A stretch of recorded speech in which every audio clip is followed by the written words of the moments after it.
ladies and gentlemen, we are about to start the most athletic guitar stream of all time.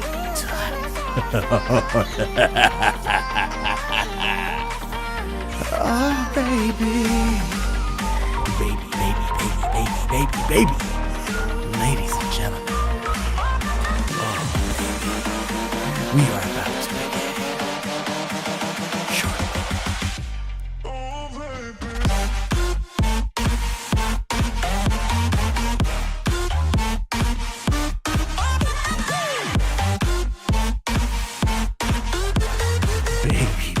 Baby.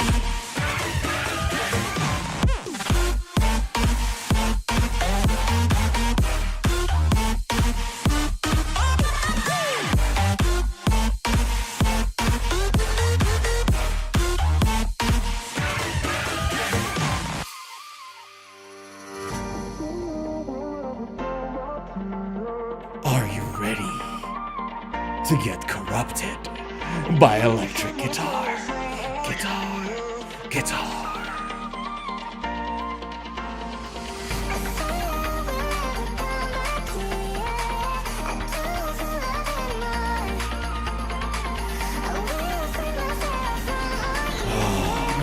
Baby. Oh, baby.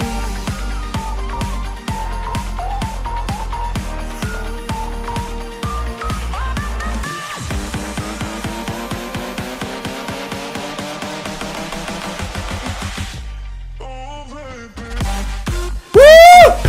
Hey, let's go! We are live, ladies, gentlemen. This is it. Let's go! Woo! What's happening? Happy Saturday! Happy Sunday! Hell yeah! This is it! We are about it! Let's go! Woo! What happened to my music? Antoinette! Again? What is happening today? Oh my.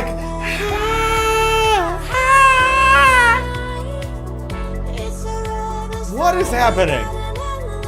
Oh my. This is insanity. I gotta be honest with you guys. This is insanity. Playing with the monsters. That's right. I gotta tell you guys, we've had a crazy start to the day. Because here's what happened, right? I was ready to go. I was like, you know what? We're gonna do a crazy stream today. We got awesome items on the docket. And the next thing you know, our whole power grid, the $50 billion studio that I'm sitting in right now, the power grid for our $50 billion studio was sabotaged by a bunch of classical guitar players. I was furious. Classical guitar players, they don't even know how to play a C major chord, but somehow managed to climb a ladder, just climb the ladder, and cut the power thingy, the cable, whatever electricity comes from. Like, I don't know what that is. I wasn't good at math, okay? But a bunch of pale, skinny, unathletic classical guitar players, first of all, climbed a ladder? I'm like, these guys can't even walk. How did you climb the ladder? They did it. And then they cut the power line. And that was an infuriating experience. Zuhair! I was just going to bed. Thank you. Thanks. I'm glad my power is back too. What are you going to bed for? Working 2 jobs. You're definitely not tired. You got all the time in the world at your hand. Why do you want to go to bed? after, you know, working your butt off the whole day. What is bed for? I don't today is a weird thing. I don't understand it. Anyways, I'm trying to contain myself here, okay? I'm trying to contain myself here.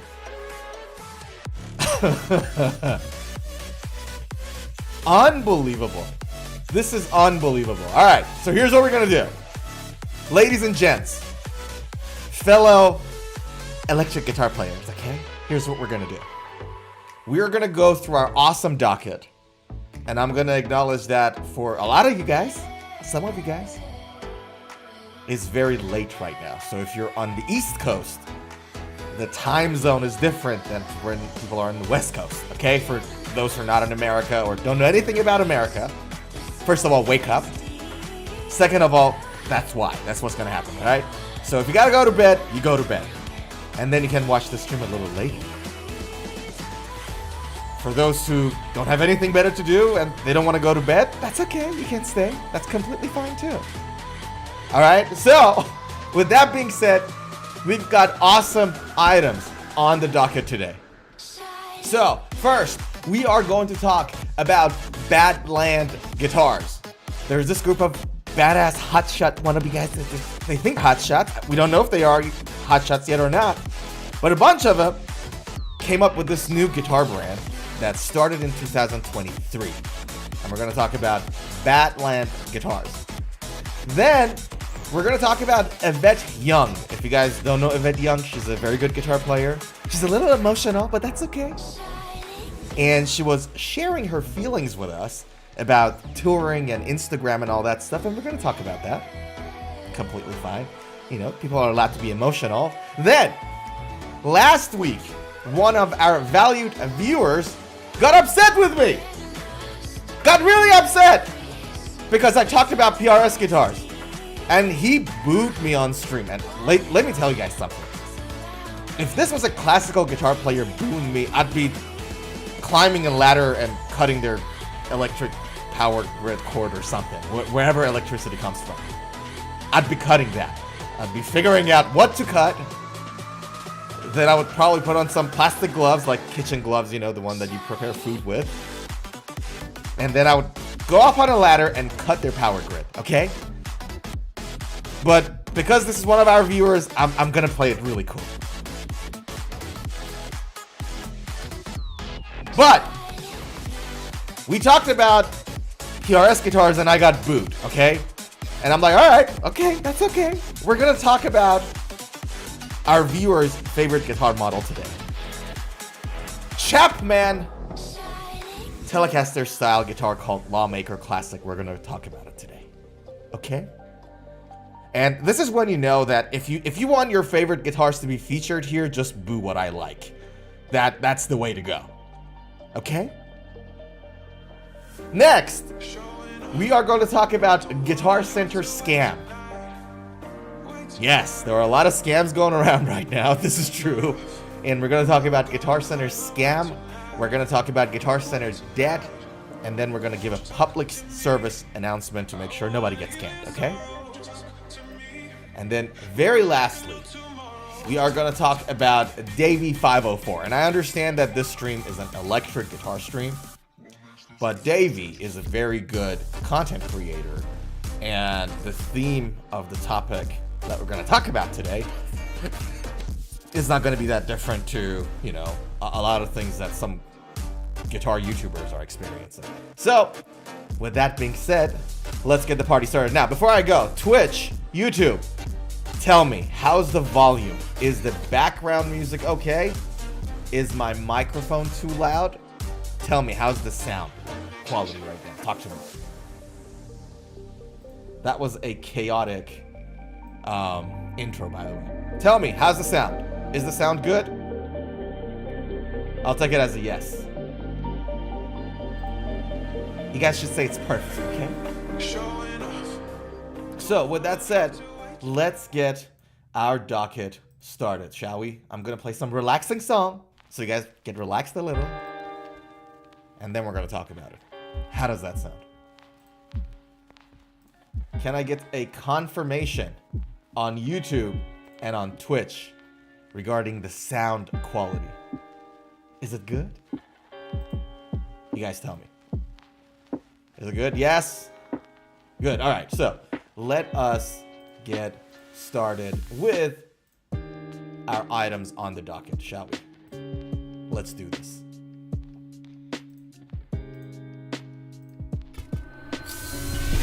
So, as I said, Badland Guitars, guys, is this brand of YouTuber guitar, for lack of a better word. So, currently, there's like 3-4 different YouTubers that are actually actively involved in, you know, producing or having shadow produce electric guitars. Solar by Alla England obviously is one of those. Chapman by Chapman Guitars, Rob Chapman, right?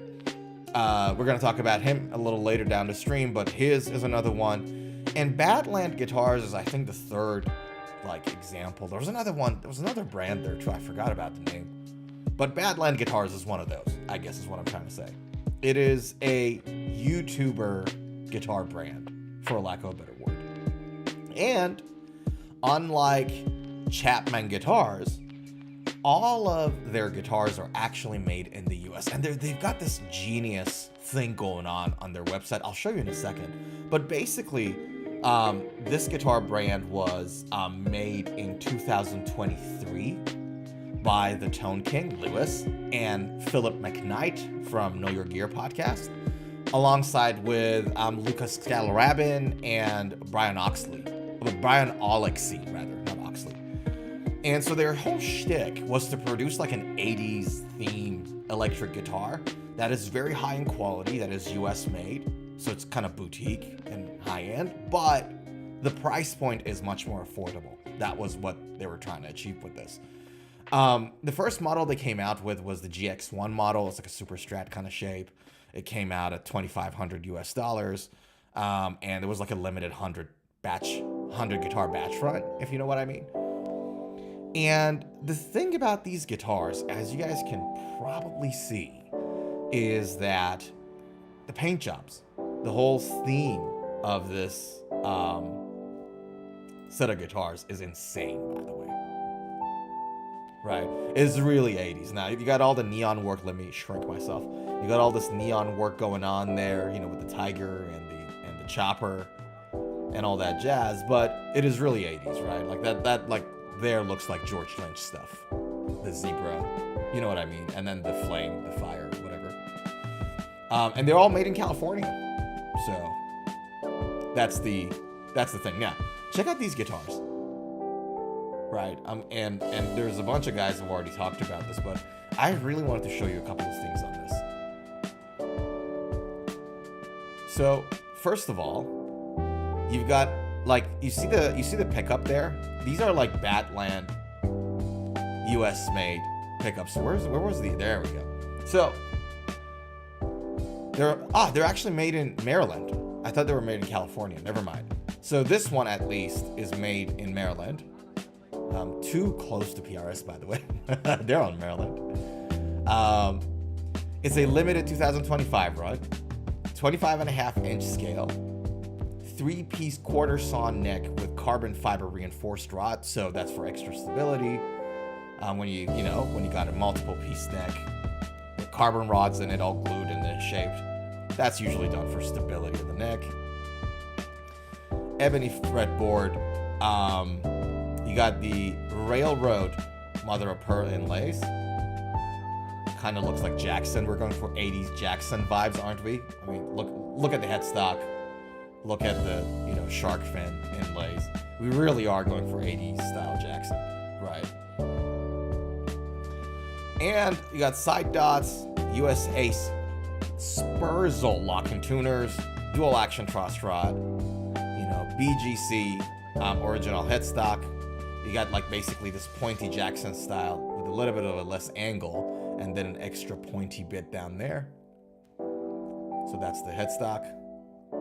I wonder what that would have done for its for the balance of the guitar. I mean, that little extra piece of wood is not really that heavy, but it's too far away from the neck body joint, so it will have more torque. I don't know whether that was a consideration there at all in terms of like how it would impact the balance of the guitar, if at all. It's really tiny. It's not that big. But yeah, that's an interesting thought.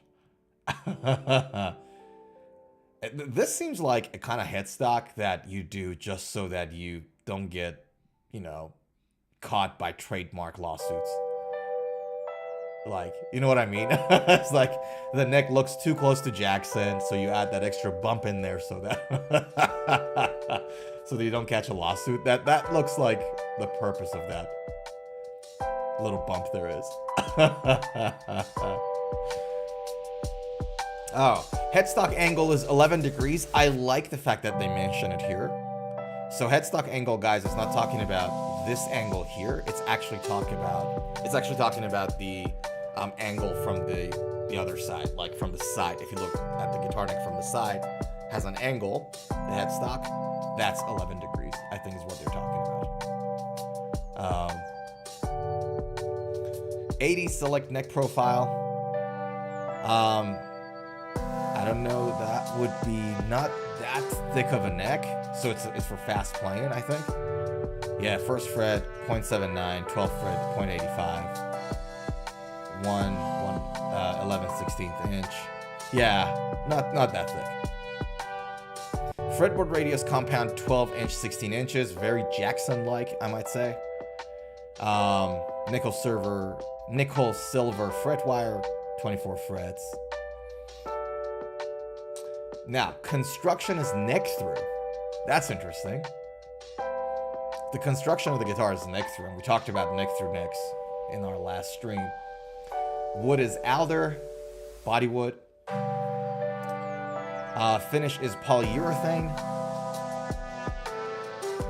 Pickups are BADLAND guitar pickups. So BGC M81, BGC M89. So Alnico 5 in the neck and the middle. So 12.8 Alnico. That is relatively high output for an Alnico 5. Like a lot of neck Alnico 5s are at around like 9.9, 10K.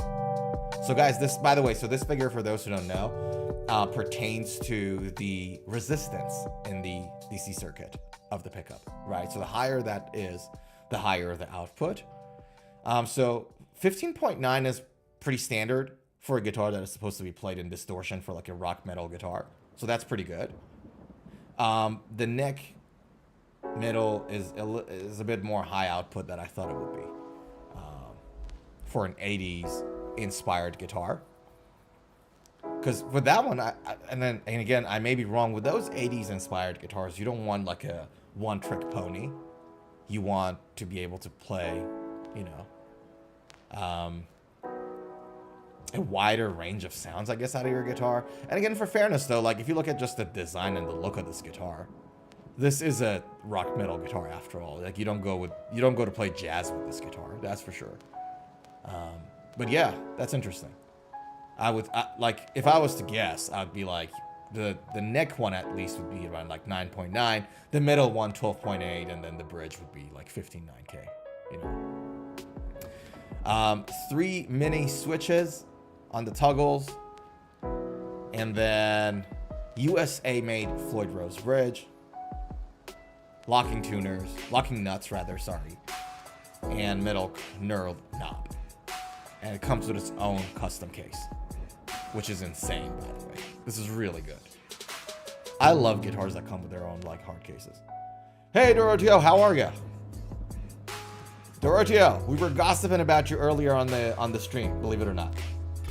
We were gossiping about you, and we were saying that you booed us on the stream.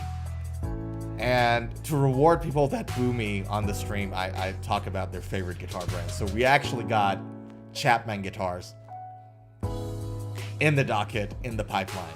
So I got that one for you. Check this out. So we're going to talk about this. We're going to talk about another thing, and then we're going to go to Chapman. So yeah, this is the controls and switching. And by the way, one thing I wanted to add, you got these like boost buttons here going on, and you toggle them. It reminds that was the first thing I said. Very George Lynchy. Badland Guitars, the whole shtick of their guitar, the whole idea behind it was to produce like an 80s inspired guitar. Very 80s Jackson inspired guitar. Yeah. And the coloring there is very George Lynchy, aside from the Jackson bit. Yeah. That is for sure. Right? Now, this is the thing that I really like about this guitar brand. Like, other than, look, to be honest with you guys, maybe I should say it this way. I'm not a biggest fan of YouTuber guitar brands in general. Not because I have anything against them, but I would prefer to buy a guitar from a brand where the person who is selling the guitar is producing the guitar. Right? Like, as an example, and this is one of the reasons why, like my favorite brand, everybody knows now, one of them is PRS. I love the US made stuff because they're all there. Paul himself is there. They produce the stuff and it's theirs. Check it, give it to you. It's their production, as opposed to the SC made Indonesian models. Or Washburn Guitars, one of my other favorite brands. Washburn don't even produce their own electric guitars, despite the fact that those electric guitars are made in the US, but Washburn themselves don't do it. And I, having 11 guitars at home, if I want to buy the next one, I really want to know if the person selling it is actually making it. Like, if the person, the master luthier, is actually there looking after the guitars that they put their names on the production line. That's my fantasy. It's a bias. It's not 100% logical. I get it. And it doesn't mean that, if a guitar is made somewhere else, it's a bad guitar. Hell no. It doesn't have anything to do with it, right? It has to do with the skill of the person that is making it. But that's my kind of bias. I have that feeling always, and I can't shake it off. Yeah. Doroteo says, wish the fret markers were different, but everything else on the axe is a killer. Yeah. Will the resale value hold up? What do you think? No, I don't think the resale value will hold up at all. To be honest with you. Yeah, like, you're right. Like, this is a tried, tested, and true Jackson formula when it comes to, like, the neck. 12, 16-inch fretboard radius, the shark fin inlays, the shape of the headstock, But in terms of, like, resale value, no, not really. Custom guitars, like limited series batch custom guitars, historically never held their resale value up. Never. I can't think of a single example that, we had a custom guitar, and somehow that thing held its value. I just can't think of an example there to tell you. Now, question is, if you decide to order a custom-made guitar from Badlands or from Kiesel, for example, Kiesel has a superb online facility for people to order custom guitars to their specifications, and I've talked about that in many other videos before. But the thing is, if you order a custom guitar, like if you getting into customized stuff for you and things of that nature, or a limited batch, you shouldn't go buying that thinking about resale, is what I'm saying. Now, if you buy, for example, something like a Fender Strat, a normal Player Series or Pro Series Fender Strat, or a classic Gibson Les Paul, those brands, those shapes, so Fender Strat, Fender Teles, maybe Gibson Les Paul, but predominantly Strat and Les Paul from Fender and Gibson, respectively. Those are the best guitars that hold values for some reason, right? And it kind of makes sense, right? They are the Pepsi and the Coke of the industry. But no, I highly doubt if someone wants to resell a custom-made guitar or a limited batch, sort of a YouTuber brand like this, I'd be surprised if they can sell it with 60% of its retail price. I'd be very surprised. Doroteo says, for that price, you can get an ESP2 Japan-made Axe or Ibanez Prestige RG. For that price, we'll still have money left over. You're absolutely right. For $2,500, you can get something from a brand. 100%. Yeah. Thing is, and I'll add to that, I'll 100% agree with you. And I'll add to that, for that amount of money, like if you want to spend that amount of money, do you really want something from a lesser known brand when it comes to, for example, customer support, when it comes to warranties, when it, you know what I mean? Like if you're buying something from a company that is only 2 years old, how confident are you that they're going to be there in the long term? Like, so for example, if you get a lifetime warranty on a premium quality made guitar, or a 3-year warranty, for example, and you know that that guitar brand is a YouTube brand, but they only been in the business for 2 years, how confident you are that this operation is actually going to continue? Think about it this way. This guitar brand started with 4 people, right? One of them being Philip McKnight from Know Your Gear podcast. Phil left. Phil literally used to be part of the gang and he left. And that's completely normal, by the way, for a new operation, for a new business. You know, co-founders come in and go, and it shapes itself as it goes along. But I'm like, if you want to pay that much money, how's the support? Right? Or a Shaker Hellraiser, Axe Korean made too. Yeah, and Hellraisers are great, by the way. I played with ESP2s, I played with Hellraisers. Amazing guitars. So that's the thing. Now, one thing I love about what these guys are doing, though, so I got to give them props where I think they deserve it, is this. Check this out. Hold on. Spec sheets and disclosures, right? So if I go to this guitar right now, the GX1 Pro, they have a spec sheet for it. And in that spec sheet, they have this awesome disclosure sheet here where it tells you exactly which part is made where and where from.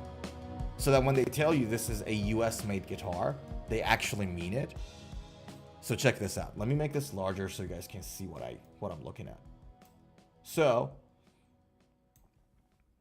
it literally tells you exactly where everything is sourced from. Guitar wood, USA. Frets, USA. Carbon fiber that you use in the neck, USA. It goes to detail. And then when they don't know where's something from, they tell you. So the inlays, they don't know where it's from. So it says unknown. Fingerboard is from Africa.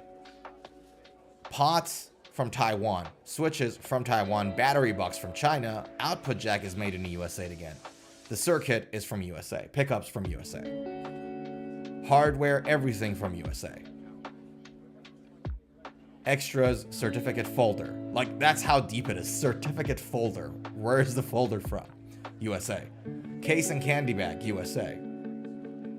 Right? And so then they will say, all right, look, everything we made, like, is made 81% made in the USA. Here. 81%. I love that. I really love that. In a world where, for example, Jackson Guitars right now is being accused of putting out fake neck-through guitars in the market. Ibanez is making guitar that look like they're neck-throughs, but they're not. A lot of things going on, you know, like Washburn is like the king of cutting corners right now. In an environment like that, this is really good. I like this transparency. So I got to give him props for this one. And what it tells me is that, like, it's a good sign. It's not a guarantee, but it tells me that at least they're trying to do things the right way. Like, they value that honesty and that transparency, and I love that. So, yeah. I like it. I like it when somebody's trying to do things the right way and is being honest about it. So, in that sense, I actually root for these guys. I really do. $2,500. I don't know whether I'd be keen to spend the money on it, to be fully honest with you guys. Because again, support is an issue. How long they're going to be there. I'm not an 80s guitar guy anyways. Right? But they're doing a lot of things right. I mean, look at the colors on these guitars, by the way. Look at this one. Yeah. So that's the thing.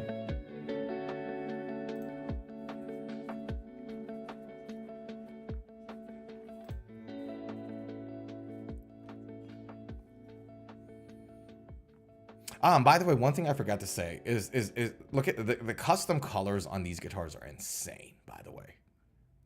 This is not easy to do. Now, you would argue a lot of people, and I'm kind of in that camp when it comes to like coloring guitars as opposed to staining them. Because with color, you literally get like a layer of paint covering the wood, the body of the guitar, right? And that impacts the resonance of that guitar. Some argue. I sort of swayed to agree with them a little, to be honest. Yeah. That one looks like a Steve Vai Ibanez Gem lookalike guitar. Which one? Which one are you talking about?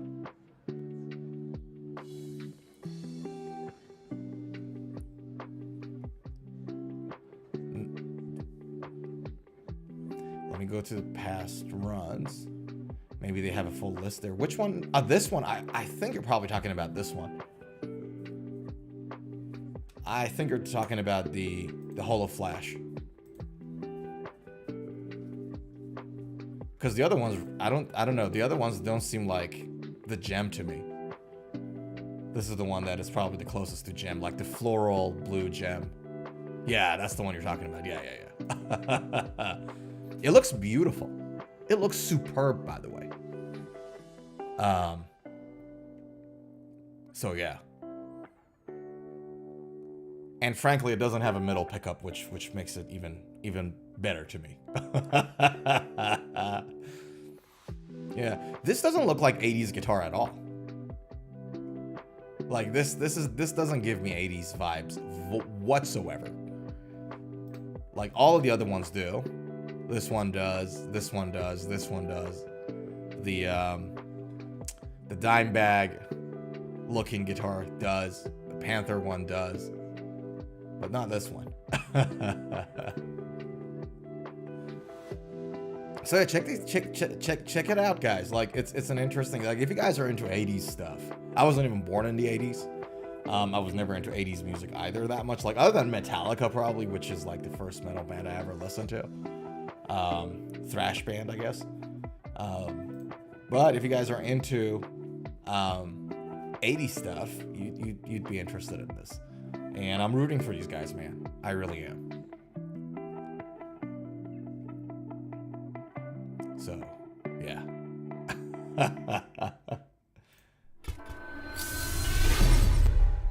That's the thing. And one thing that comes to my mind right now as I'm like reflecting on my own reaction to this guitar, you know, obviously when you spend money on a guitar, you want the best value out of it. Doesn't matter. Because you know, as a buyer of a guitar, you don't care where it comes from or whatever. You care about how good what it is that you're holding and how much you're paying for it, right? But at the same time, I have a soft spot for new businesses coming up and I want them to do well, right? We need more good guitar brands. Do you know what I mean? Not less. And so, yeah, when I say like, you know, I don't know if I buy that guitar or not. I kind of feel bad about it now because I'm like, I want to support him. You know what I mean? Lord JKR says, Sorenzo-san, hello. What's happening? How you doing? Dorotio says, you can also get an Ernie Ball Majesty axe to John Petrucci. What, for $2,500? Really? I thought they were a little bit more expensive. Let me check. So I thought Majesties were like in 3.5. Hold on. Music Man. John Petrucci.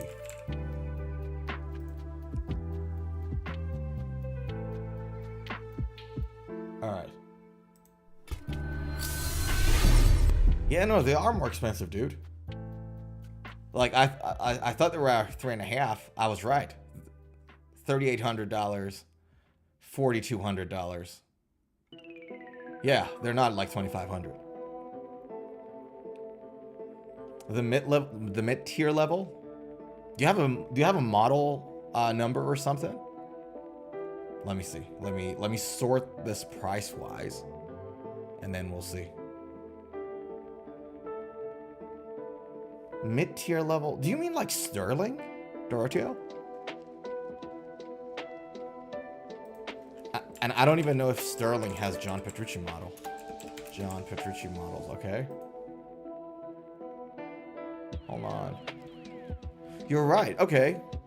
Sterling does have John Petrucci models. Interesting.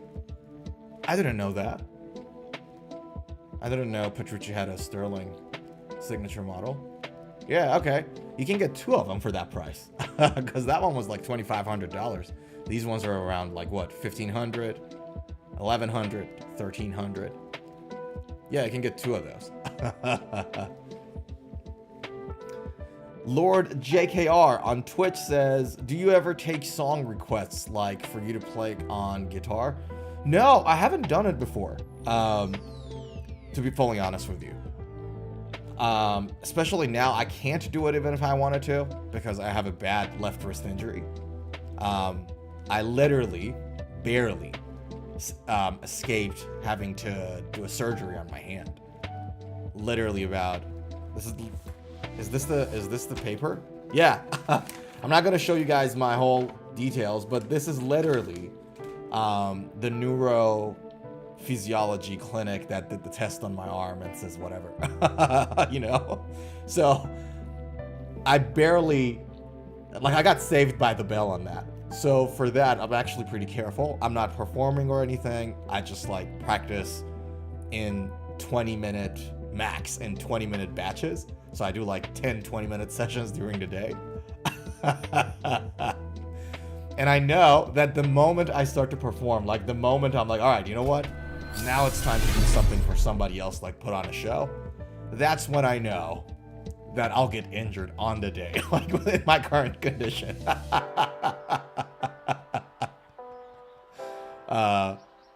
So yeah, I'm not doing those now. Maybe later. Maybe something to do in future streams. Thanks for the suggestion, though. Dang, bro. Glad you're doing good now. Appreciate you. But yeah, like my mistake, your lesson, guys. Everybody who's watching this. I was always of this opinion that you stop practicing when your arm starts to hurt. Like, you know, you be aware, and when it starts to hurt, stop practicing. Because I used to practice like hours and hours, right? Like long duration of practice sessions. What I learned after this experience of being in pain for 3 months, I think, like my there's a muscle here called flexor carpi ulnaris, and I know it because I went to like 2 different doctors for it. Was in pain. What I learned is that you don't stop when your body starts to hurt. You stop before, like you stop way before that. And the reason for that is because when you're practicing and playing, because you warm up, right? Hopefully you guys warm up, and I always warm up without exception. This is not like a public service announcement, motivational thing, whatever. No, I actually warm up for at least half an hour before I play. Every time, every day, like without failure. But when you keep playing, your body is warm, and you don't notice it. You don't notice that something is going to go wrong. And when you feel it, it's too late. That's what I learned. Because before that, I always was like, you know what? When it starts to hurt, just stop playing. Great. No, that doesn't work for me. At least for my body. I have to stop before it gets to that stage. And so I'm timing right now, because that's the best I can do. 20-minute sessions max. And I do like 10 of them. Or something. Like I do play, go whatever, or sit, and then play again, do whatever, and sit. But the warm-up is the most painful. The warm-up is the most painful. Like, it actually hurts, and I can't play like 10 notes at a time. At the very beginning, like 10 notes, whatever, just drop. 10 notes, whatever, drop, shake it off, stretch a little. Yeah, that's the story of my life right now. So my mistake, your lesson. I said all this long stuff in all sincerity because I learned the lesson. Hopefully you guys can get something out of this, and hopefully if one person gets less injured knowing this, then I think that's a good thing. Doroteo says, what's your dancing background? Styles you dance? Yeah, I talked about dance, didn't I? Like, every time somebody asks, it spooks me out. I'm like, how do you guys know? I used to dance street Latin, salsa and bachata. Salsa, I used to dance LA style and New York style. And bachata was bachata moderna, predominantly. I used to dance it and teach it and perform it. So, Doroteo, you, because of your surname, I would suspect that you are very familiar with the styles of dance.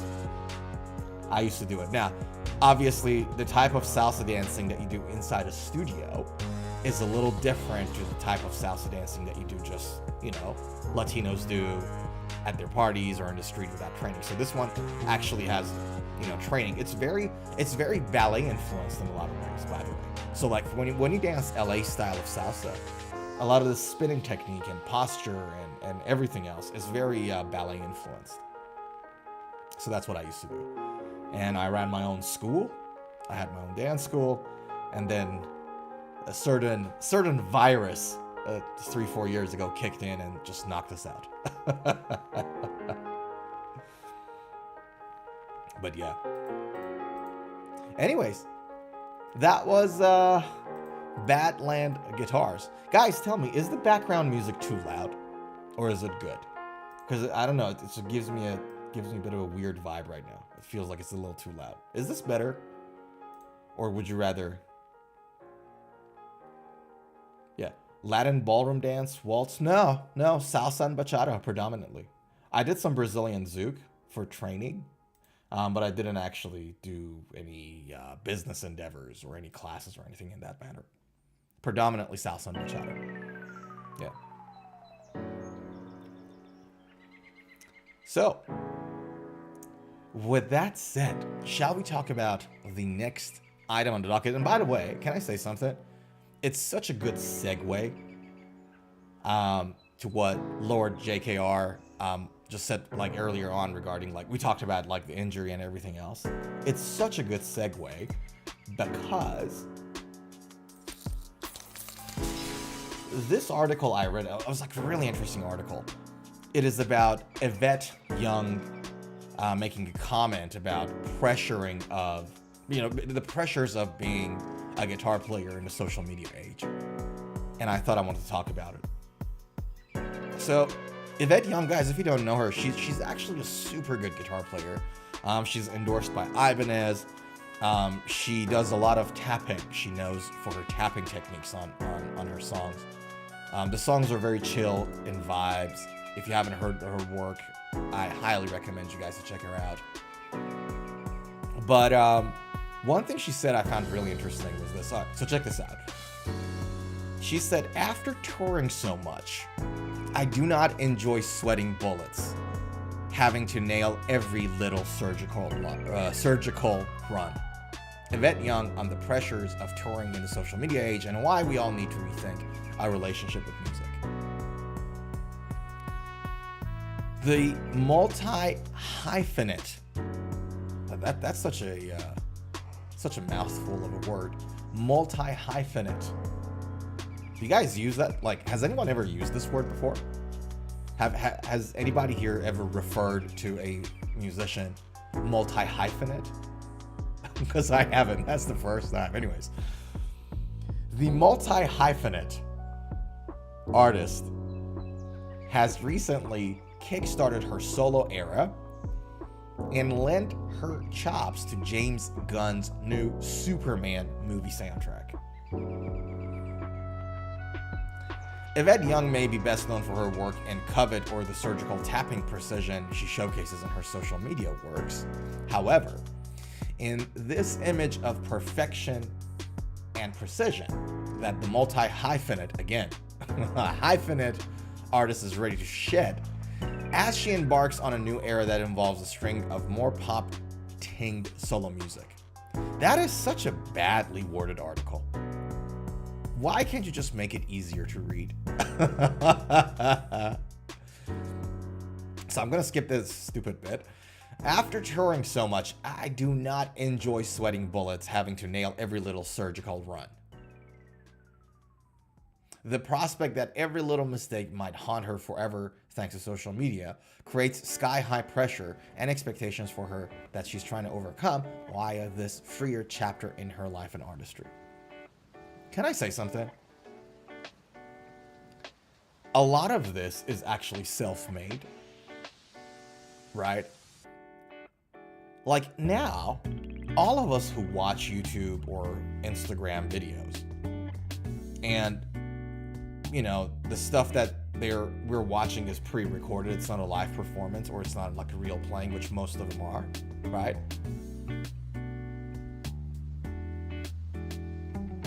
We kind of know that it's supposed to be perfect because it's pre-produced. It's like it's recorded, or like it's pre-recorded. You know what I mean?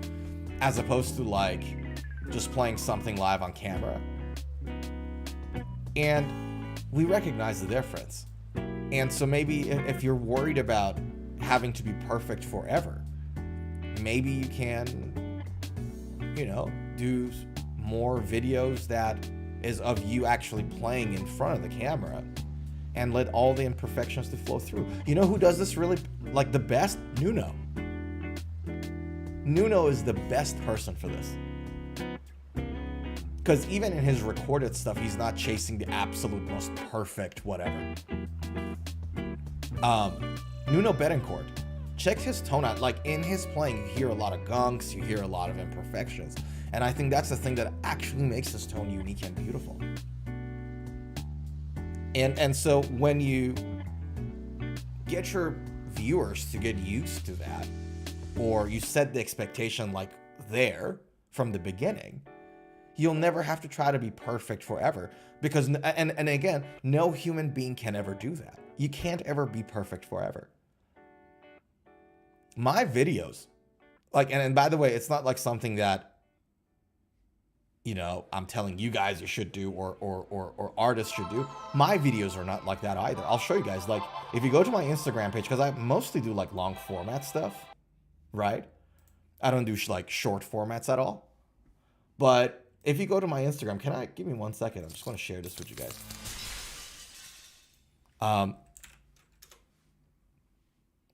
Like, if you look at all the stuff that I play, I'm actually like, the imperfections are there, and I'll be the first person to tell you that it's there. So, like, literally yesterday I did this video.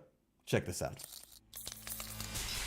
So, this is like me playing in front of the actual camera. Like, this is me actually playing it. It's not pre-recorded. Hold on. Why am I? Check this out.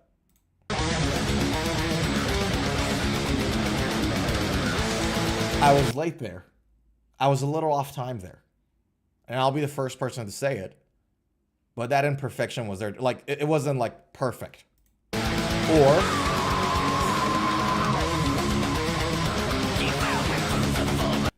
before I go to the E chord there, it's not E because the guitar is down-tuned. It's like a C sharp minor chord. You hear the gunk. So I'm not like, I'm preaching what I'm practicing, okay? It's not like, I'll be the first to say, but this is me actually playing it. And when somebody watches this as my viewers, you know, they will never have the expectation, oh, everything he plays now is supposed to be perfect. Like, imagine, you guys, if I go back to playing live, like if I go to play some shows, like a lot of YouTubers do this, right? So, you know, you grow your audience and then, you know, you sell tickets to your shows. Imagine the expectation there, man. Like, so when somebody like Yvette Young says this, I feel it, I sympathize with it. But a lot of it is actually own made. Doroteo says, you're right, it's part of the human element in the guitar. That's exactly what it is. You guys know, and I know this for a fact, I know this for a fact because I have a family member that does business in that in that world, right? So do you guys know what sets apart, because you know, like Persian carpets. So Persian carpets are like the most prestige types of carpet in the world, right? Like Persian carpet is it when it comes to carpets. And I know it's a bit random, but hold on, give me show you guys what I mean. Persian carpet, right? And if I just show you guys here, check this out. Like a carpet, $55,000 plus tax for a carpet. Like handmade Persian carpets are the best carpets in the world. Now, these expensive patterns literally get copied by computers, AIs, imaging, whatever, and get exactly replicated in Chinese machine-made carpets, right? Exact same pattern, right? Do you guys know what is the thing that gives Persian carpets its value? Obviously, it's quality. Obviously, it's like the patterns and the colors and natural colors and where it's sourced and all that jazz, you know, craftsmanship. But one of the things that people in the business do to distinguish between a Persian carpet handmade and a machine-made crap is the fact that the handmade stuff, the real deal expensive $500,000 stuff, has imperfections in it. Like Doroteo said, human element. Imperfections like slight lack of symmetry in one of the flowers in the carpet, or do you know what I mean? That imperfection is literally the human bit of it, is the uniqueness of it. Is the selling point of it. And you iron it out as an artist so that you can compete with others in the Instagram space. You iron it all out, and now your audience hears like things, give it to them like in 100% perfection. Of course, that's what they're gonna expect. You made them that way. You know what I mean? Like what? So yeah. Now, obviously, there's obviously the flip side of it. Like, there are some people that they produce crap. Like, they don't care. Like, they play really bad. Right? And, well, obviously, that's not a good thing either. You know? But so that's the flip side of it. But you can play well with imperfection and sound superb. Again, the thing I absolutely adore about Nuno Bettencourt is that, number one, he plays and he can hear the imperfections. And number two, he uses minimal like gear. So it's like his guitar goes through like a rat pedal and goes to the amp. And sometimes for some reverb or chorus effects, he uses a Boss GT8 from like 20 years ago. Check out his rig online. You know what I'm telling you is the truth. But mostly, like vast majority of times, what he plays is literally a guitar, a rat pedal, directly to a Marshall amp, a JV2000 or something. That imperfection is the thing that makes it human. So, again, I completely sympathize with Yvette Young. Yvette Young is a superb musician. Even Eddie Van Halen says yes is more, less is more. You're absolutely right. Yeah. Like at what point we're gonna say bye-bye to perfection, equipment, producing, and focus on the fingers? When are we gonna actually do that? And again, I love Yvette Young. Yvette Young is a fantastic musician, and when you see her interviews, she looks like a lovely person. Like, I adore her work. But my gosh, when you set the expectations like that from the beginning, now you're gonna have to, you know, keep up with it forever. And so now she's come to that realization, and I'm so glad. I really hope that in her new work, she actually, you know,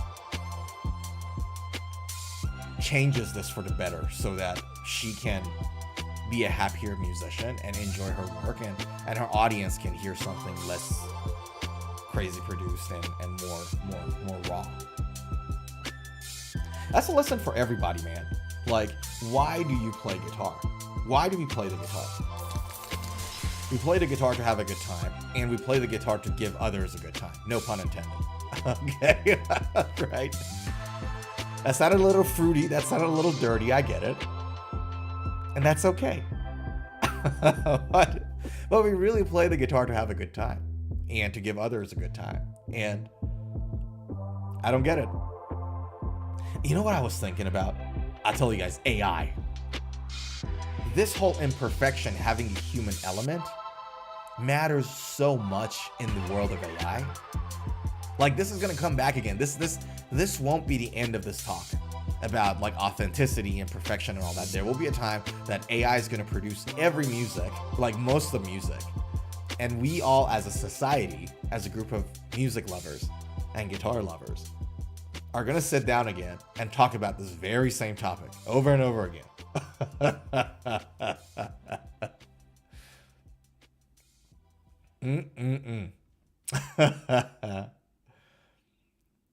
The thing that AI will never able to replicate is the human element, the imperfection, because imperfection is random, right?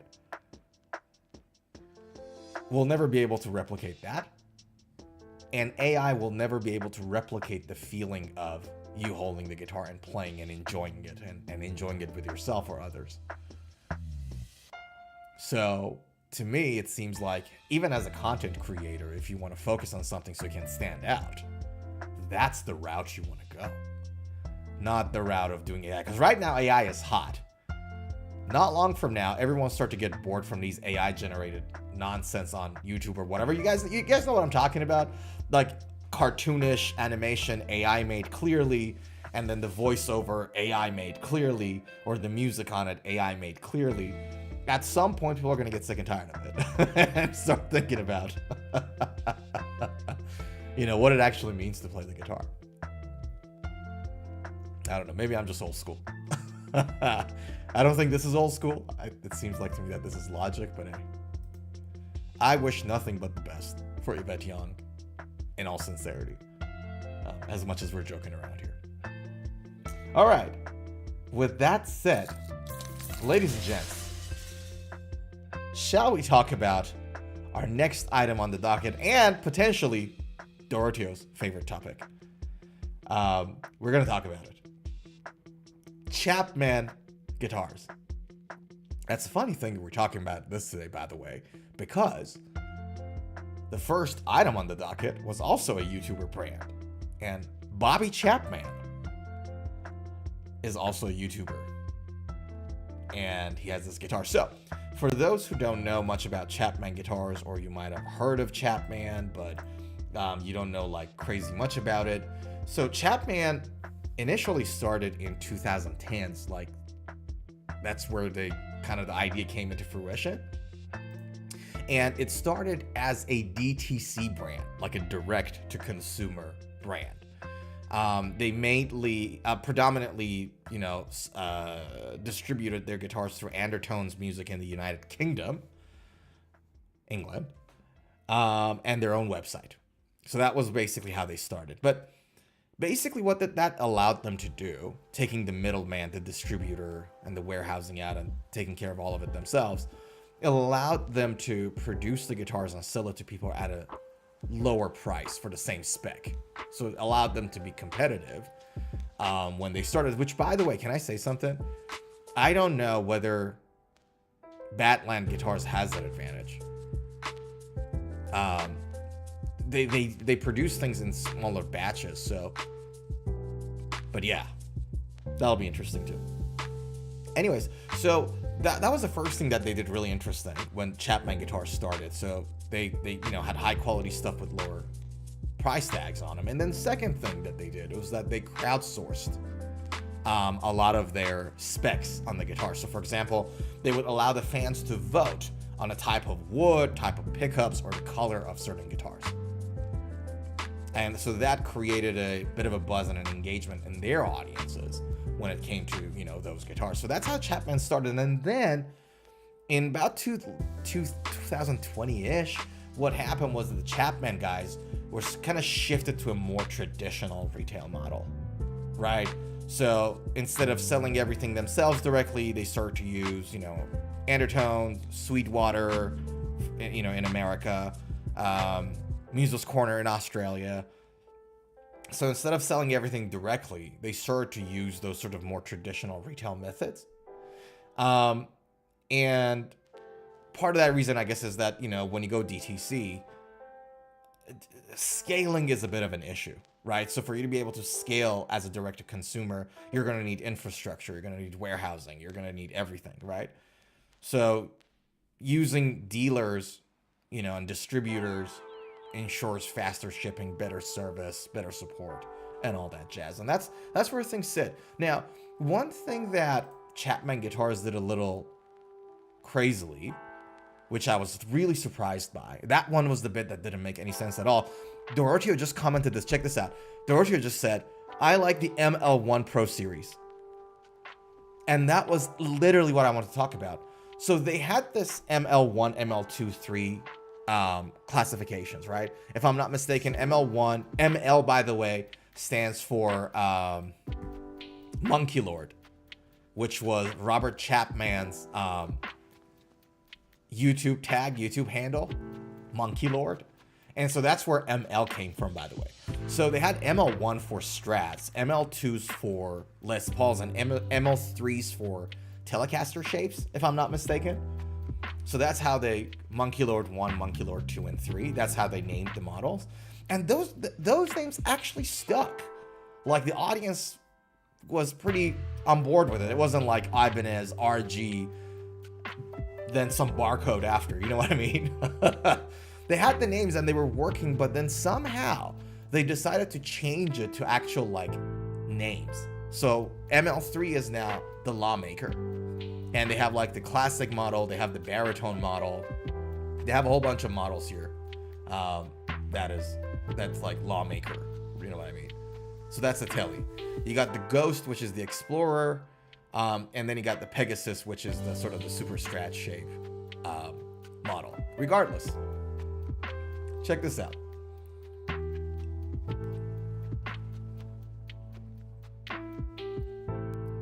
So,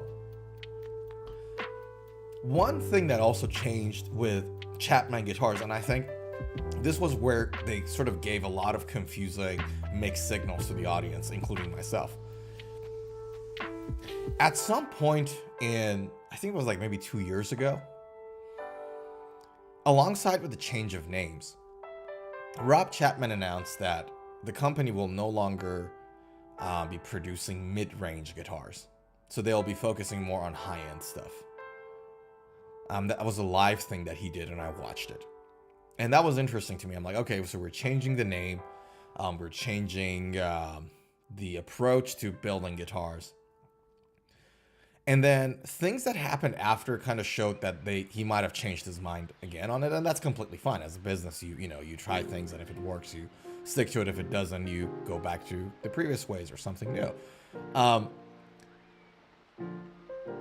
We expected at the time that, all of Chapman's production is going to be in the UK or somewhere in, for example, Korea, where the higher end stuff is created. Or, most of the catalog I see here right now is made in India. So Doroteo's ML1 Pro, I think, is Korean made. Or it's either, if it's not custom shop made in the UK, it's from Korea, if I'm not mistaken. Doroteo can correct me if I'm wrong here. So the ML1 Pro is Korean made, if I'm not wrong. However, these guitars, the Lawmaker, and most of the guitars they've got on their catalog right now are made in India. Which is surprising to me, to be fully honest with you guys. You can't see it. I'm not sure you guys can see it here, but right now there it literally says crafted in India. Which was a bit of a surprise to me, to be honest with you guys. And the only other, I don't know. Actually, you know what? I'm not going to say what I was about to say. I'm not going to say it. I was about to say something really horrible, and I'm not going to say it, okay? But they're made in India. And I'm surprised. I was not expecting that. And I particularly, again, it's a bias that I've got maybe, but from experience, I don't like Indian made guitars. The last guitar that I touched Indian made, first and last I think it was, that I actually played with was, I think, a BC Rich Gunslinger for like $900. I think it was this one. BC Rich Gunslinger. I think it was this guitar. It's like a white super strat shape guitar. Yeah. See, I thought it was $900. It's $1,100. Was it this one? Hold on.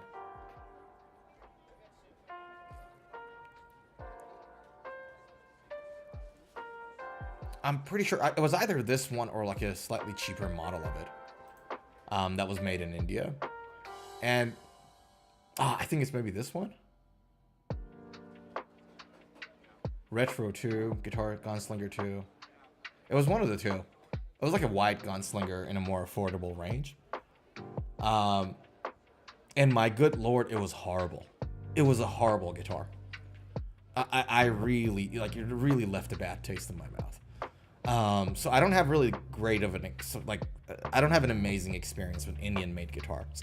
And it kind of makes sense in a way to me, right? Because, like, for example, if it was in Indonesia has a whole infrastructure for guitar building. They have like 2 massive factories, one of them being obviously Cortex, right? That have been doing this for a decade now, over a decade. They're trained, they've got the latest technology, they produce for everybody, they know how to do it. The workforce is trained, the culture is kind of getting there, it's not there yet. So it makes sense, Indonesian made guitars. I got 3 of them at home, amazing guitars, But that Gunslinger, my good lord, I mean, like, no disrespect to BC Rich, but yuck, you know what I mean? That was horrible. So I really, really hope that these guitars are actually really good, because I root for Chapman. Again, all the smaller builders, I genuinely root for them. So I hope these are great. Sorry guys, give me a second. Now, Dorotio says, I like the colors better in 2023 and before. Right. What was your favorite color there? Like, what was obviously the aqua, right? But other than the aqua, what was the color that you really liked there? Because this one, I mean, for fairness, this is the Lawmaker Classic, so it's supposed to kind of look old school. So the colors kind of do. So this is like that. But if you look at the colors for the modern Lawmaker,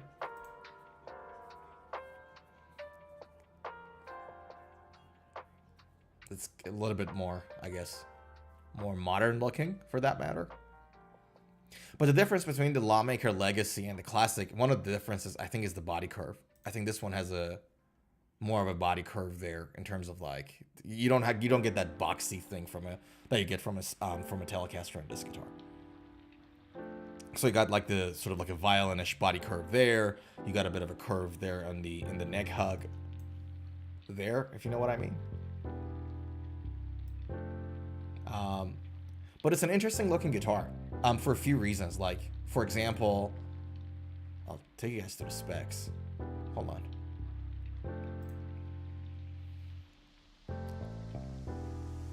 So it's an alder. It's a carved alder body.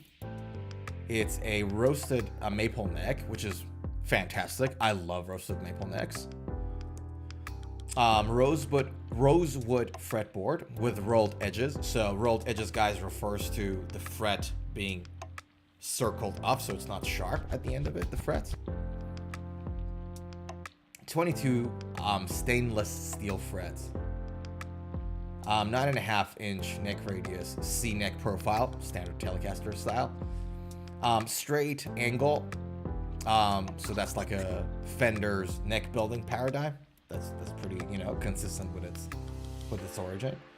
Dual action truss rod and dots and 12th fret Pearloid Infinity inlays. Chapman. And then you have like glow in the dark side inlays. Doroteo says black satin or Morpheus purple flip. This one. Isn't that the purple then? Because that's the one you're talking about, no? Hold on. Or is that the old colors you're referring to? Go back to guitars. Give me a second. Here we go. Yeah, so now they call it Hollywood Red, Paradise Purple Metallic, and Manhattan Black Metallic. So you're saying there was a Morpheus purple flip. Right, okay, let's find it. Hold on. I want to see that. Give me a second. So, Chapman Guitars, Morpheus Purple ML3. Ooh. Ooh, Lord. Ooh. Doroteo. Ladies and gents, I gotta give it to the man. This guitar color is brought to you by Sir Doroteo of Garcia. My gosh, look at this. Holy flip. I really like this.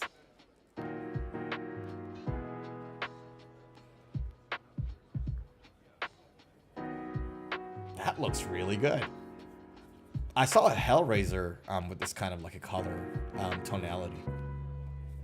Oh yeah, dude, this looks way better. Yeah, no, if if this is a good representative of the 2022-2023 catalog, and this is a representative of their new catalog, then I think we can say it for a fact that the 2022 catalog just had far better coloring, by the way. Yeah, it is a chameleon guitar. I bet it's one of those ones that when you move it under the light, yeah, so that's what you meant by chameleon guitar. You move it under the light, the color changes. Guys, for those who don't know, I'll show you guys an example. Hold on. So this is what we mean by chameleon guitar. So you guys can see it. You got red on this side, and then you got purple, dark purple on this side. And when I flip it, you see how the color changes? Goes from sort of like a goldish to purple. That's what we call a chameleon guitar, basically, right? That's what it means. So,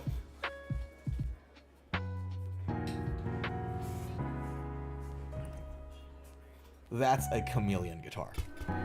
That looks superb. That looks really good. And honestly, can I tell you guys something? They do a great job with the headstock. This reverse headstock is really good. And the reason I like the reverse headstock, the Fender style reversed headstocks, the reason I like them a lot is because of the fact that the lower string is higher on the headstock there. And so it's easier when it comes to, like, when you're recording and you're playing, you get less of a noise here from above the nut. So you don't have to like cover it with fret wraps, because I got fret wraps at home that I use when I want to record something or whatever, and I wrap it up. Or, you know, some people put like socks or sponge under the strings there, you know, to take the noise away. But when you have a guitar like this, as opposed to the standard headstock, Fender headstock, that the lower string, the lower strings, you know, tuning knob is a little lower. It's a little harder to control that noise. So I like this setup a lot better in that sense. And Doroteo says it comes with Seymour Duncan, Pegasus, and Sentient. Shit, yes. Ah, this is a great guitar. I didn't know they had in their 2022-3 catalog. I would have covered it. This is really good. I really dig this. The only thing I'm like, it could have made it a aesthetically better, just aesthetically, that would be if like the fingerboard was like, the fretboard was like dark ebony, because this looks like rosewood to me. Yeah. Heck, look at that. Yeah, man, you're right. Gotta give it to you. this color, this coloring thing is far better than what they've got now. Yeah. And this is the thing is, this is still called ML1, so this is before they sort of moved to the new business model, the new business philosophy. This is before that change. Yeah, this is after. And I think, yeah, I think the old one was probably better. Not gonna lie. Yeah. So I wonder, how much does that retail right now on Reverb secondhand? Just out of curiosity. Give me a second. Let's find us on Reverb. Is it ebony? Really? Okay, that looks a little... Fair enough. Maybe it's just the photo. Okay. Give me a second. I am going to see if I can find this on... Okay, so ML1 Pro on Reverb right now is selling for $970.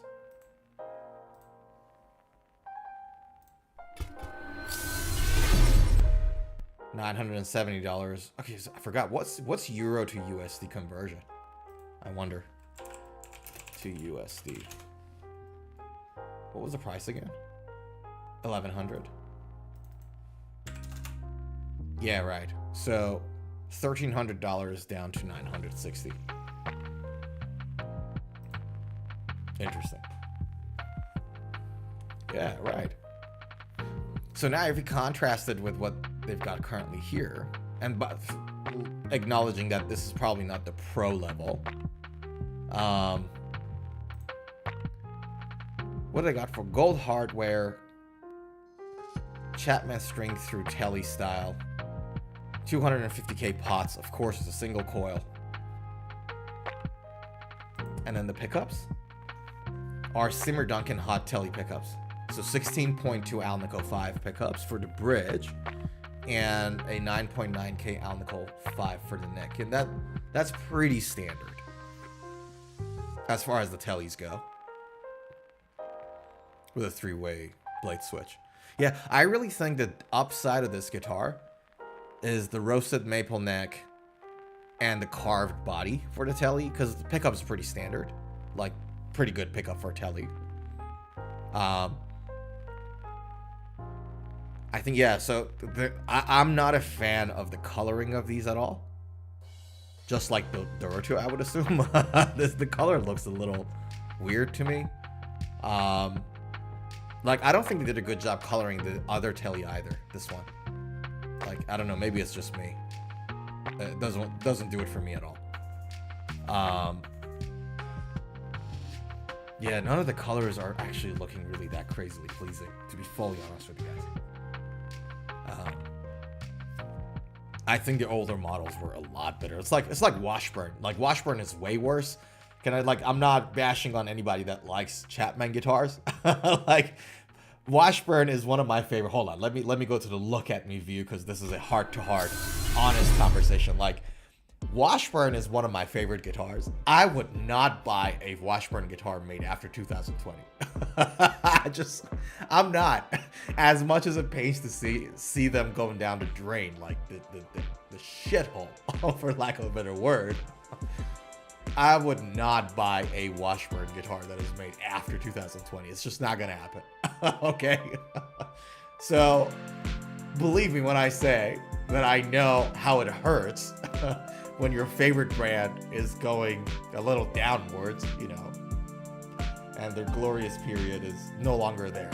They can catch up, they can go back to the old days and become great again, but, you know, I think that from a coloring point of view, and aesthetics point of view, the old Chapmans did a much better job. That's the wrong screen.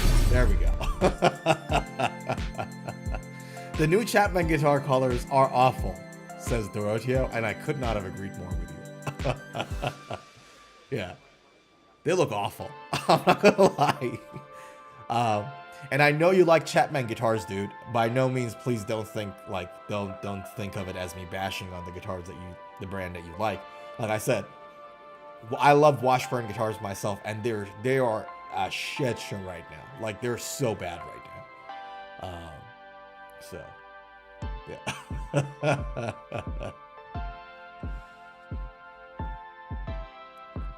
Yeah. Now, for fairness, though, they do have the SAR-63,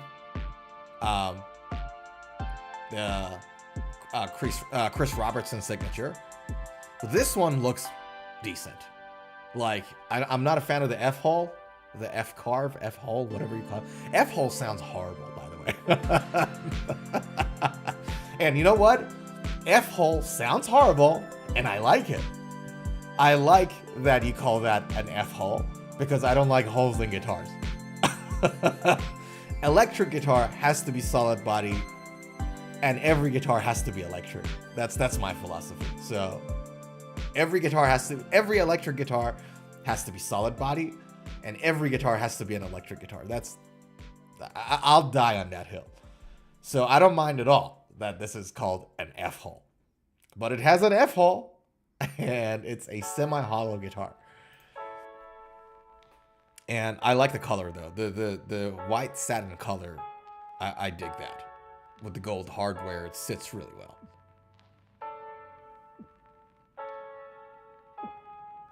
Looks like the Paul Gilbert Ibanez Justin model. I don't know that guitar either. Bro, give me a second. I gotta look it up. Hold on. You really are introducing me to new stuff today, man. Let's have a look.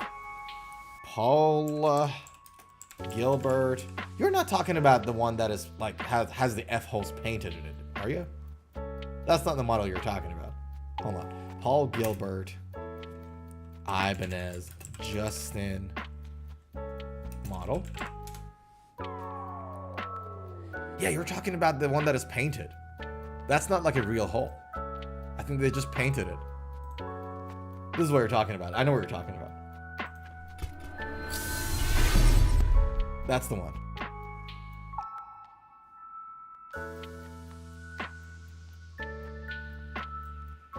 That's the one you're talking about, right? Those are not real F-holes. They're just painted, I think. Yeah. Which I'm like, why the heck would you do that? That yellow guitar looks amazing. Why the heck would you like paint an F-hole on the thing?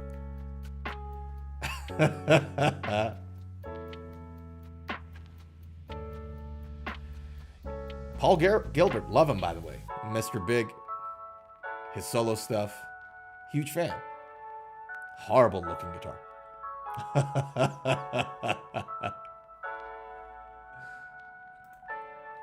So yeah, like Chapman guitars is not all like doom and gloom, but boy, the new catalog does not look good.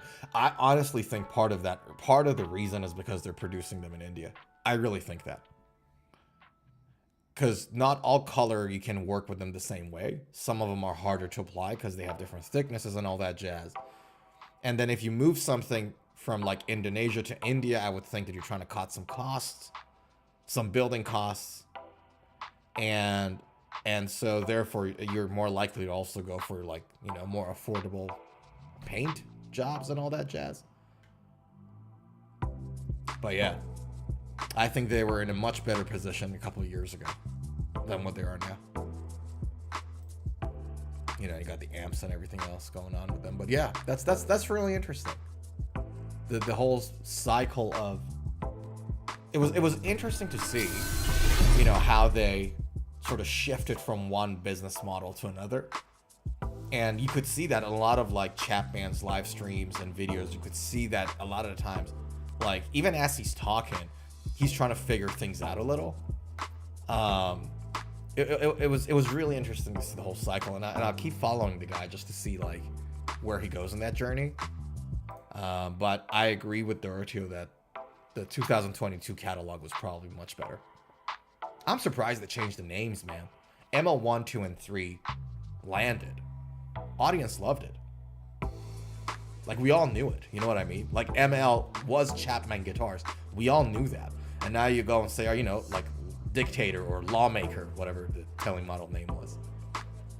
Or Ghost. It's no longer Chapman associated. You know what I mean? It's no longer Chapman associated. Whereas ML1, everybody knew that was like ML1 equals Chapman. ML equals Chapman. Like, we knew it. And that's a great asset. If you got a name on your guitar, like a model of your guitar, the name of it, if it's so strongly associated with your brand, that's a good thing. Like, if I say RG, everybody knows it's Ibanez, right? If I say Custom 24, everybody knows it's PRS. If I say Les Paul, well, you would think it's Gibson, but everybody produces Les Pauls, I guess. But when you say Les Paul, everyone knows it's Gibson. So the brand model association, the strong association there is an asset. And I don't know why, man, they just took that away. All right, hold on. Let me have a sip of coffee.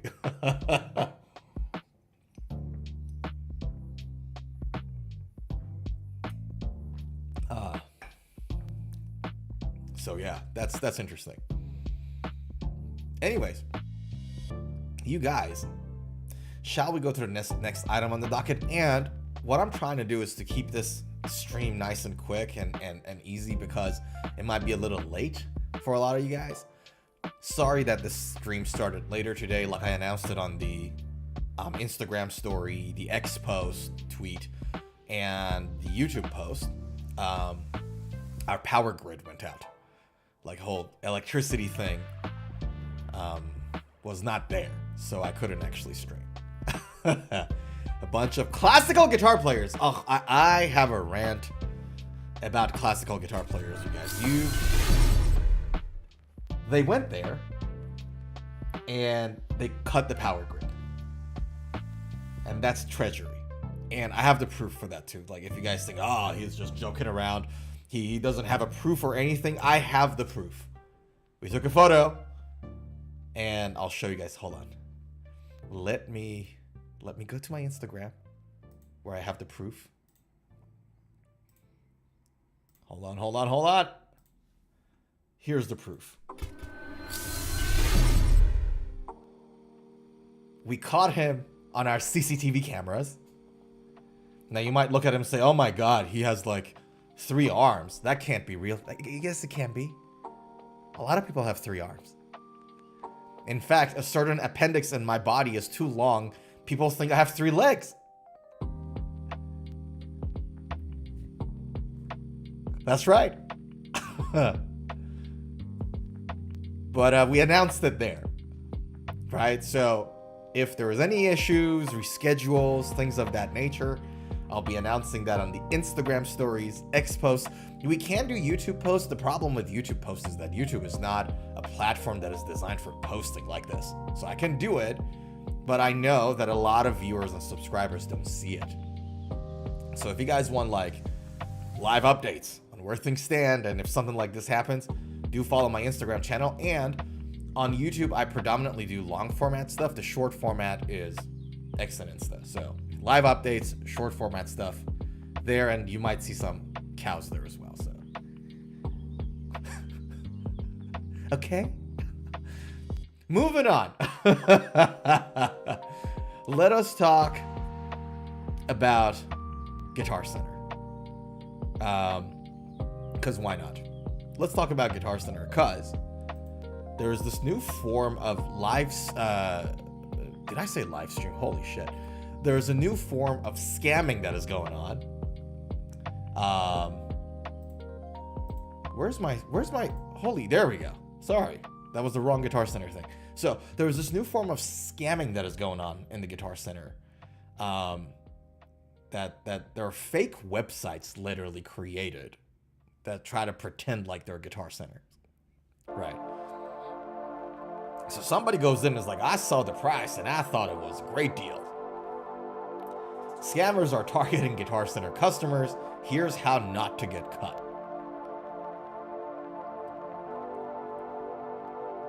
How to prevent fake online guitar stores. You can't. As it turns out, prevalent enough to be costing ordinary people thousands, a guitar player, Darren Moss, recently found out for himself. Mr. Moss. Moss? Like no moss? Like no more? Was the target of a phishing scam. Fraudsters created a website that looked like Guitar Center's online store, lured him in, buying what he thought was a cut price Gibson Les Paul. First of all, if you buy a Gibson Les Paul, you already scammed, okay? I didn't say that. I did not say that. Gibson Les Pauls are fantastic, guys. And their necks, very durable, very stable necks, modern, well-built. And every time they produce something, they improve on it in the next iteration. So that was just a joke. But Darren, Mr. Moss, got scammed by Guitar Center. And then he went on and thinking, oh, you know what? No más. No quiero más. And no more, okay? Phishing is the fraudulent practice of deceiving people into giving away their personal details, password, yada yada, credit card details, and it's on the rise. He bought a Gibson Les Paul for $1,231.56.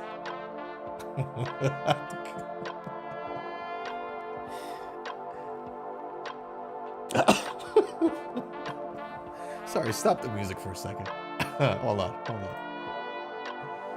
We gotta get real here. Where's my music? Stop it. Hold on.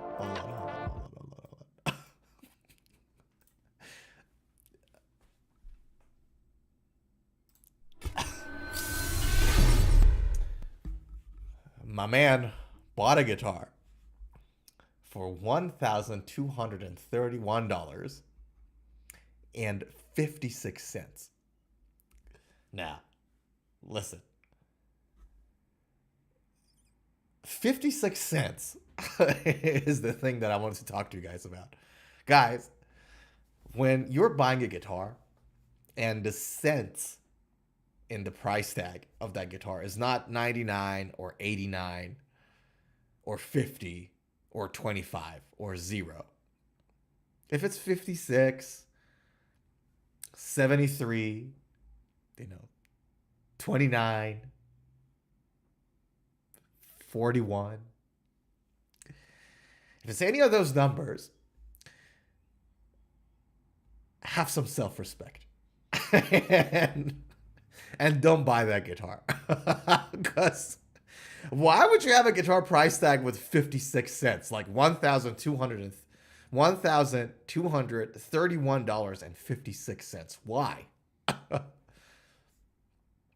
Right? 99 cents, like I kind of get it, right? 99 cents is like to make the price look a little less. It's like a sales technique. Everybody knows that. But they still do it because it works. But 99 cents is like the trick. 25 cents, 50 cents, makes sense. We got coins for that. We've got, and it's like a quarter and a half of 100. Mentally makes sense. 56 cents doesn't. And so maybe it's not a good idea. Maybe you can think of, if something is selling for 56 cents, like whatever dollar 56 cents, maybe you shouldn't buy it. I'm just saying. So he bought the Gibson one. You know what would be even funnier? If it was $1,234.56. Like 1, 2, 3, 4, 5, 6. Like this looks really scammy, dude. Like already the pricing looks really weird. Like, like if you have something price tag as 1,234.56, you'd wonder if that's the real price of it. You'd wonder what's going on. Like that's probably not a standard price tag. Like, but anyways, as Mr. Moss explains to News 6 Orlando, he's a Floridian. He believed it was a great price, but didn't think it was too suspect. Right. You know how you guys can avoid this? how to avoid getting scammed, like how to not get scammed. Go to a physical guitar store. How many times we talk about this on the stream? Every time. You want to buy a guitar? Play it, see how it sounds like, see how it feels like, then buy the darn thing.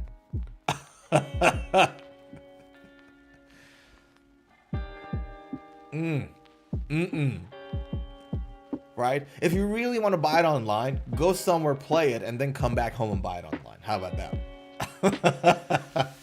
It kind of doesn't make any sense at all, but better than getting scammed, I guess. Good God. As Holly Salmons. What a fishy surname. Holly Salmons. That's fishy. CEO of Better Business Bureau explains customers should avoid clicking on ads that show up on social media feeds. Go yourself directly to the business and then look for the product you're looking for and search for it. Those direct links could be what get you in trouble. That's a good point. That's a great point. You see an ad, don't click on the ad, just go directly to the Guitar Center website.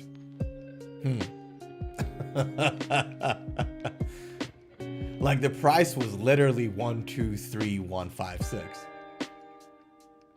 Almost 123,456.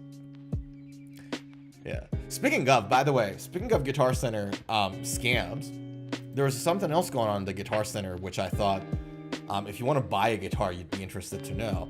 So Guitar Center is in debt, and they kicked their debt 3 years down the road, basically. So secures 3-year debt extension to ensure that it can deliver on its business plan. So they've changed the maturity of the debt line, for lack of a better word. Guitar Center has announced it has reached an agreement with investors to extend the payback period on its debt. According to Business Wire, Guitar Center is restructuring part of its debt, making a deal with an ad hoc group of investors, 70% of its outstanding 8.5% senior secured notes due to January 2026. So they've refied or restructured the debt of 70% of the debt that they had at an 8.5% rate. Right? So if you know, that's like the yield percentage, right? So they extended it. It was due to getting matured in 2026. It's now kicked back to 2029. 70% of the debt being restructured, guys. That's a lot. That's a lot of the debt. So most of the debt got restructured. 8.5% is a lot, by the way. It's really high. So if you own that debt, knowing history of Guitar Center and all that jazz, obviously every debt has its own risks and everything else. But 8.5 is a lot.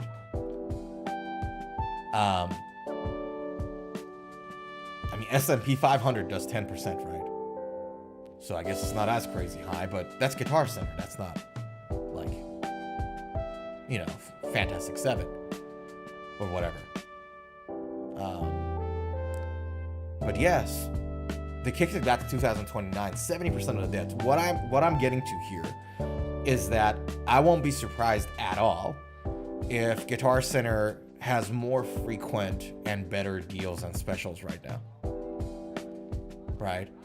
A 3-year period is designed to extend the company's liquidity runway and provide the time necessary to deliver on its business plan. The company has also started the official process to let all bondholders agree to the swap, and if all goes to plan, expects to complete the transaction in August.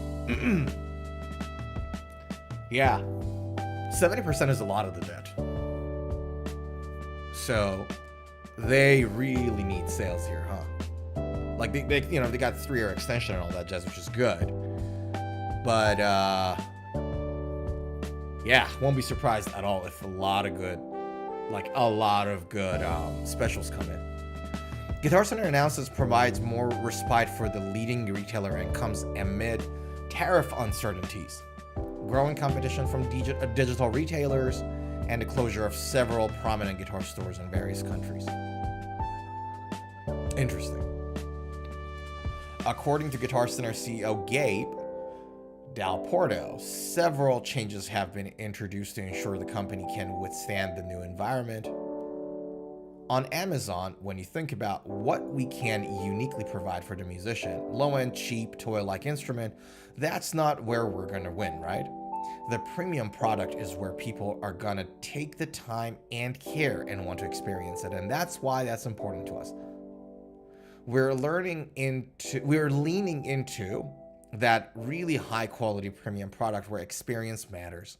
That's where we can win against Amazon. It's not in the low-end cheap stuff, right? We'll have entry-level gear, but we're just not going to compete with the factory direct from China stuff. It's not a winnable space. Which is right, I think, on that. I don't think high-end, high-quality guitars are is the experience that you want to get in Guitar Center these days either. Mid-range is where they currently sit at least. If you want to bring the experience for high-end stuff, then I think Guitar Center has to do the same thing that Gibson and Fender are doing with their custom shop stores. You know, nice interior design, you know, couches, serve coffee or whiskey or whatever. Make that experience unique and make it like, you know, even like Gibson in their stores, they could like hang the guitars from the ceiling like a factory floor to sort of give it the sort of like you know, interior design kind of vibe. And so if you want to go for that premium stuff, if that's where you want to go, then you got to have stores that provide that experience. Not a, you know, a college guy who doesn't even care. It's just there to make a few bucks and bye-bye. Like, doesn't care about guitars or anything. Doesn't know anything about guitars. I don't know. If you want to go for premium, you gotta give premium service too, not just the premium guitar. Maybe in the future that's what they'll do. Like maybe they'll have like the normal stores as they are, and then they have like the high-end store separately that provides a different experience. I don't know. But like, if I'm to buy a premium Gibson or Fender guitar, and I have the option to go to Guitar Center or to Fender's and Gibson's actual store, I would go to the actual store. Like their actual direct-to-consumer store. So, it'll be interesting to see. What are you guys' thoughts? What's everyone's thoughts on this, I wonder? Like, would you buy, like, how do you look at Guitar Center? Do you look at it like a high-end guitar store? Like, how do you feel about it? I wonder.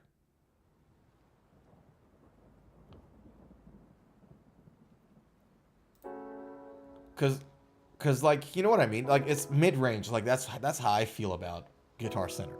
Mid-range stuff. Like, mostly mid-range. Like, the brand imaging, I guess, is what I'm trying to say. Yeah.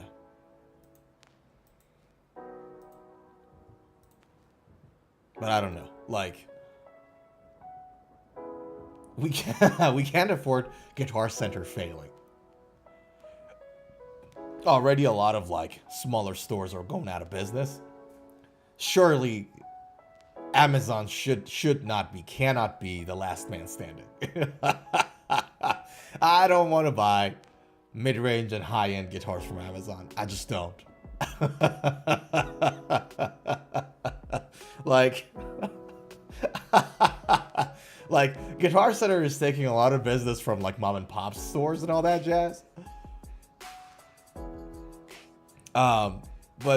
But my goodness, if it comes to like to choosing between Guitar Center and Amazon, I take Guitar Center any day. Doroteo says, I live close to 3 Guitar Centers, but their guitar section is limited in brands. Yeah, okay. How so? So what are the brands that you want there and it's not there? Like, how are they limited exactly?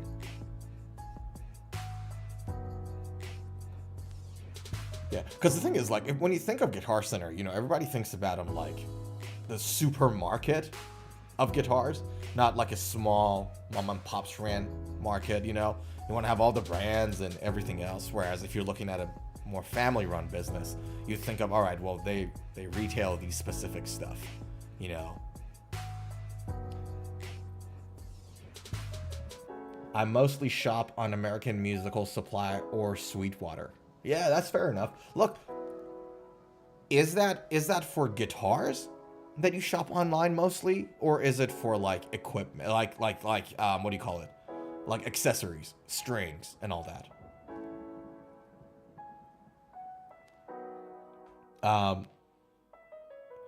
Because like, again, like I don't know, man. I never felt, and I ordered like a guitar online. The only guitars that I ordered online were okay, not one actually. I made a mistake. I ordered 2 guitars online in my life, ever. And the 2 guitars that I ordered online were the guitars that I already had a version of at home, right? So I bought the PRS SE Mark Holcomb model. I had the 7-string that I bought in person. I wanted the 6-string model, and I ordered it online, and I knew those guitars are going to be very similar. I bought the Nuno Washburn N4, the 2005 limited edition, and then I saw another one on Reverb, and I knew I already had that guitar, but I wanted another one, a different version of it, you know, so I ordered it on Reverb, and it arrived. Other than that, I'm just not a fan of buying a guitar that I've never touched or played anything similar to it online, because again, I really, really firmly believe that you gotta play and see how it sounds and feels before you buy it for you to get a bang for your buck. So accessories, strings, parts makes perfect sense. You know, cloth, cleaner, neck conditioners, makes perfect sense. You know, these stuff, buy online. The actual guitar, I don't know about it so much. They mostly have low-end Ibanez's, low-end Kramer, and low-end Squires and low-end Schecters. Oh, that sucks. Okay. That's not good at all.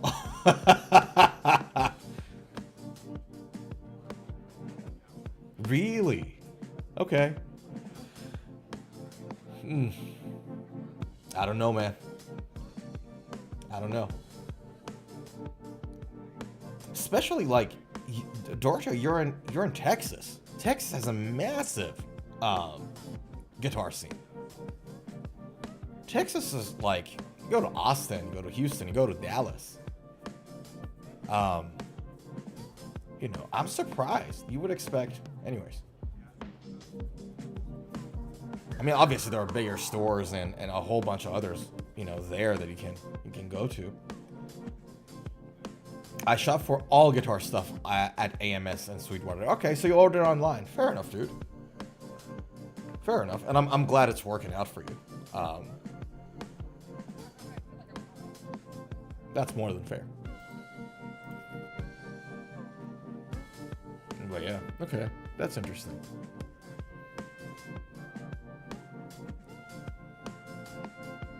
Can I show you guys something, by the way? Speaking of Sweetwater, can I show you guys something? So there was this BC Rich legacy guitar. Like, this is like a limited edition US made BC Rich guitar that every time I see it, it makes me, like, I think of something else, and I'll show it to you guys. Those who get it, get it.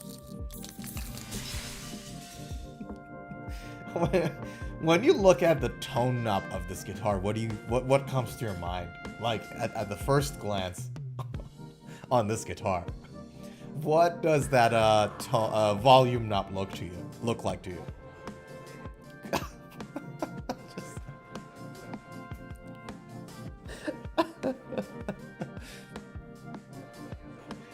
This volume knob is placed here for a nefarious reason.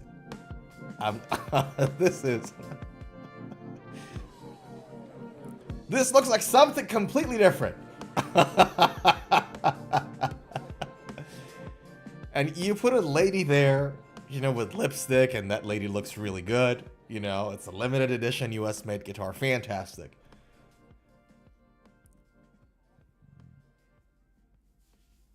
What's with the what's with the nipple?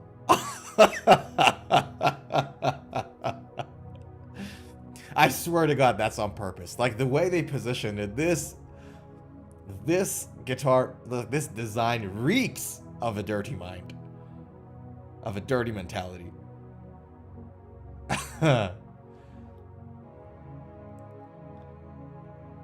My good Lord, what is this? See, even from this angle, it looks like it's a nipple.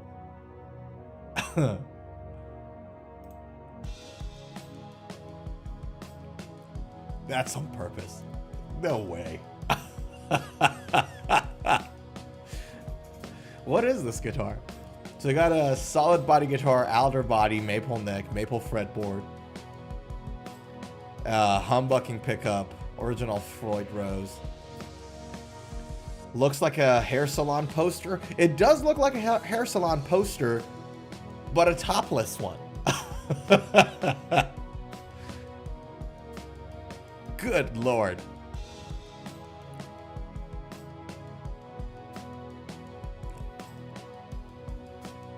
What are we doing here, man? 80s two layers, quintessential tone woods. DiMarzio. There's a DiMarzio on this thing. Okay.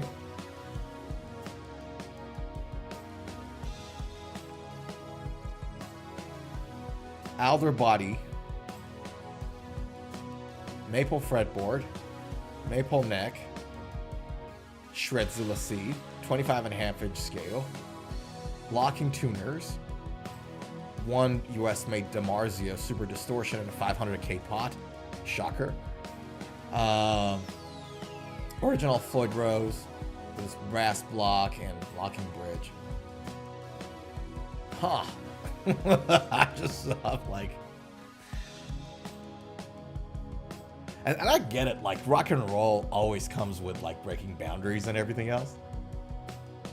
I don't mind it, man. I don't mind the looks at all. I just think that this is this is dirty. I think they're doing the audience dirty. Like, you know, somebody says something dirty, you're thinking something's one thing. Somebody doing something so that the other person think about dirty stuff is completely different. So that's a new form of degeneracy. Oh well. God bless BC Rich. We badmouthed BC Rich's Indian-made gunslinger earlier on the stream, and I'm glad that we got the opportunity to say something good about it, saying that the design is dirty on the US-made one. So I like it. Alrighty, guys. With that being said, I'm gonna call it a day. It is really, really late for a lot of you right now. We've been on the stream for almost 2 hours. And yeah, no, sorry again for me starting the stream really late. We didn't have any power. We didn't have internet. We had nothing. So I couldn't do anything there. So with that being said, y'all have a great weekend. Have a great Saturday night. Play that guitar. Have a drink. You only get to live once. I say it at the end of every stream. You only get to live once. Be happy. Enjoy. Pick up that damn guitar. Get lost in music and just enjoy it. Shall we? Shall we call it a day? Let's do it. Guys. Oh, baby.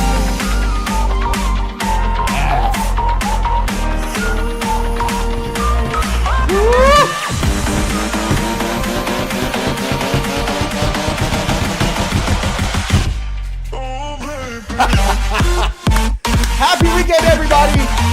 Happy weekend! Take good care of yourself, and I'll see you on the next stream. Don't forget to practice. Don't take it too seriously. Be happy. Music, love, guitars, all the good stuff. Mwah! I'll see you guys in the next stream. Take care of yourself.